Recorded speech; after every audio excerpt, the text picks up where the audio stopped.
दुर्गा माता charitable trust Durga मंदिर बस्तीन बाजार में आसनसोल उत्तर विधानसभा क्षेत्र से भाजपा उम्मीदवार कृष्णेंदु मुखर्जी ने मंदिर के कपाट खोलकर पूजा अर्चना के साथ अपने चुनाव प्रचार की शुरुआत की। इस दौरान कृष्णेंदु मुखर्जी ने आरोप लगाया कि दुर्गा मंदिर में सुबह शाम नियमित पूजा का आयोजन नहीं होने दिया जाता है। उन्होंने इस मुद्दे को गंभीर बताते हुए कहा कि बदलाव की आवश्यकता है। उन्होंने कहा कि यदि क्षेत्र में परिवर्तन आता है तो दुर्गा मंदिर के कपाट नियमित रूप से खुले रहेंगे और सुबह शाम मंदिर में घंटियों और मंत्रोच्चार की आवाज सुनाई देगी। पूजा के बाद कृष्णेंदु मुखर्जी ने बस्तीन बाजार क्षेत्र में जनसंपर्क कर चुनाव प्रचार भी किया।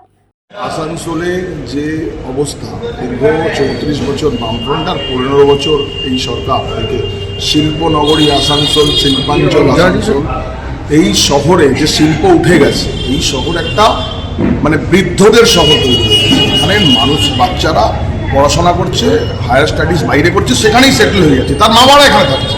তো এই যে এখানের শিল্পগুলো যে বন্ধ হয়ে গেছে এগুলো আমরা ভারতের জনতা পার্টির সরকার তৈরির সাথে সাথে আসানসোল শিল্পাঞ্চলে হিতগৌরব আমরা ফিরিয়ে আনবো। এখানে শিল্পাঞ্চল যে শিল্পগুলো বন্ধ হয়ে গেছে সেগুলো চালু করবার ব্যবস্থা করব এবং এখানেই আমরা আমাদের ছেলেদেরকে এখানেই কাজের ব্যবস্থা আমরা করব। তার সাথে সাথে এই দীর্ঘ 15 বছর ধরে যেখানে এমএলএ রয়েছেন, এখানে মানুষের ভোটে জিতে যে মন্ত্রী রয়েছেন, আপনি যদি 20 নম্বর 21 নম্বর 13, 14, 15 এইসব জায়গায় যান, এই গ্রামগুলোয় যান, আপনি গিয়ে দেখতে পারবেন এখানে মহিলারা তাদের বাথরুম নেই, তাদের প্রাতকৃত্য সকালে তাদের এই কাজকর্ম করবার জায়গা নেই, এদিক ওদিক যেতে হয়। 15 বছর সরকারে থাকার পর যদি মহিলাদের এইরকম অবস্থা হয় এর চেয়ে লজ্জাজনক কিছু। আসানসোল হাসপাতালের অবস্থা আপনি যদি দেখেন, নীল সাদা খালি বিল্ডিং আছে, সমস্ত কেস গরিব মানুষ এখানে ট্রিটমেন্ট করতে গেলে তাকে রেফার করে পাঠিয়ে দেওয়া হচ্ছে বর্ধমান মেডিকেল কলেজ অথবা আপনার বাঁকুড়া মেডিকেল বিভিন্ন।